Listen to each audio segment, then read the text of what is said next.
Jay Robbins, Vice President of Sales, Robbins Manufacturing Company. We're here in Terrytown, Florida.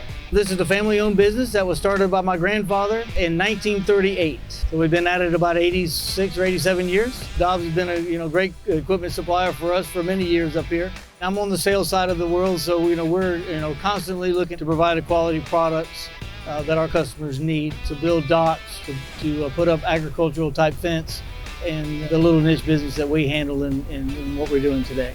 Our equipment now has a lot of sophisticated stuff in it to tell us how it's operating and what's going on from a service standpoint of view, how many hours we're running. Everything now is done with computers and quality control with infrared information and x-ray machines and that kind of stuff.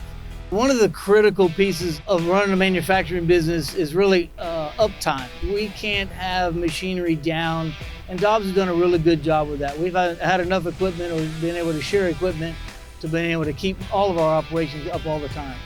We're expanding in a couple different areas, and we'll have some opportunities from that. Dobbs has been good to us, so we're going to be good to them. We've doubled our business in the last 5 years, and we plan on doubling it again in the next 5 years. Favorite part about my job is the customers. Trying to handle that and handle the problem solving. My job as vice president is really to solve the problems that are tough. We have salespeople that do it every day, and then when they finally get to a point where they can't solve stuff, that becomes my job. And that's when I enjoy it.